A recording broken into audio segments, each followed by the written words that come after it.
Alright, good day and welcome. Mr. Simons here.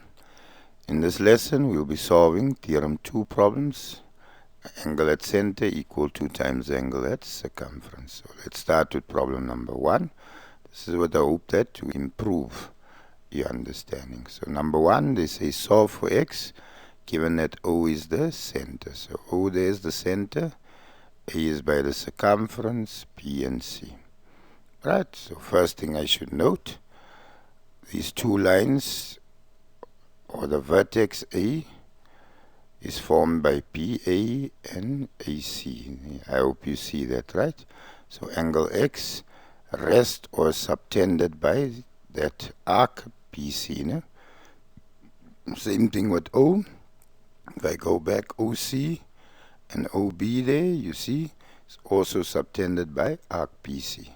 So if arc BC subtends the angle at the center, and it subtends the angle at the circumference, this angle here must be half the size of the angle at the center. Hope it makes sense. So there we can say x equal 122 degrees divided by 2.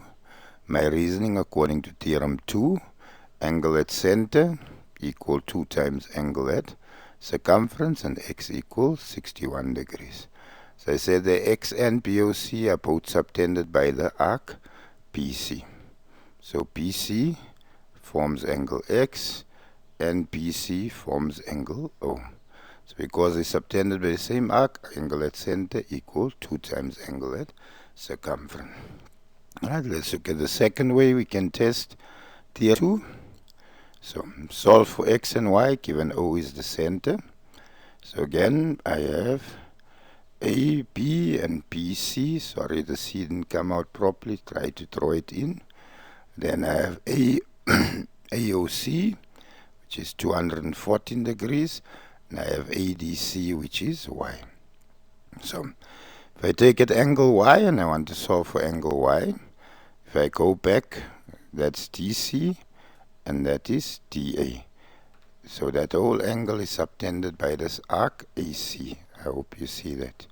If I take 214 degrees there, if I go back to A and C, 214 is also subtended by arc AC. So therefore I can say y here equal to 214 degrees divided by 2.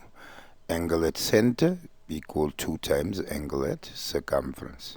So y then equal 107 degrees. Right? To get to x, I need to find the size of the interior angle of AOC.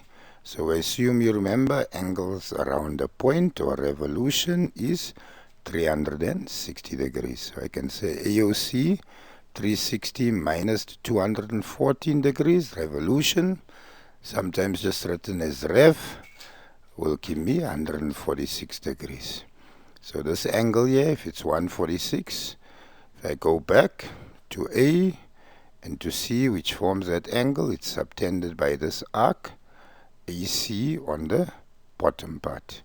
Angle X, if I go back with it, is also subtended by the same arc. So angle at center here is 2 times angle at circumference. So there, x equal 146 degrees divided by 2. Angle at center equal 2 times angle at circumference, and x then equals 73 degrees.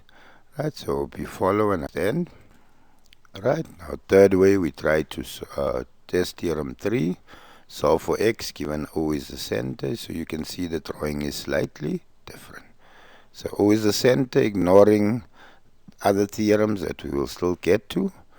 There, as you can see, that angle there is facing x. So I can't say this angle at center equal 2 times that. So I have to get the outside angle. You see, if I go backward x, or the vertex C, is formed by that chord BC and this chord AC, and that's subtended by this exterior arc AB. So first again, angles around the point, I have to find the exterior angle.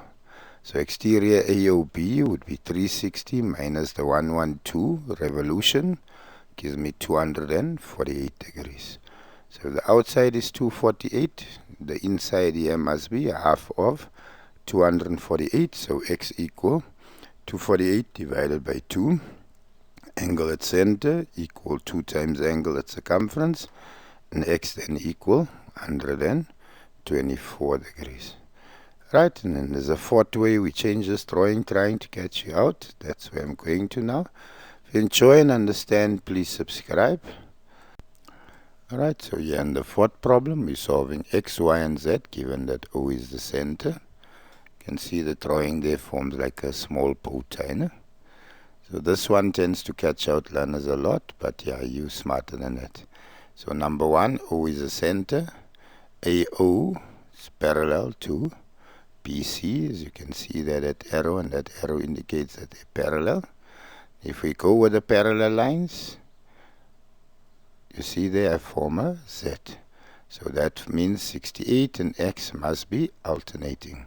So therefore this angle x equals 68 degrees, alternating angles, and with alternating, corresponding, and co-interior, I must specify which two lines are parallel.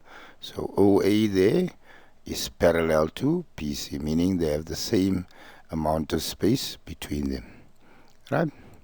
To get to y, so vertex B there, the angle y, if I go back, BA, and I go back with BC, see those two lines are subtended by this arc, AC. Ne? If I come to this angle at the center, if I go back OA and OC, they are both also subtended by this arc, AC.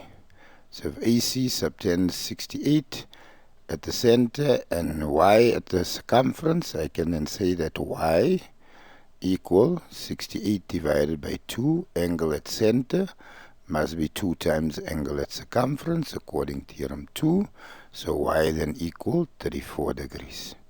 Right, and to get to z, if I go with this parallel line PC, go down, parallel line AO, this transversal there forms another Z or N, so therefore Z and Y are alternating, so Z then equal the size of Y, which is 34, alternating angles OA parallel to PC.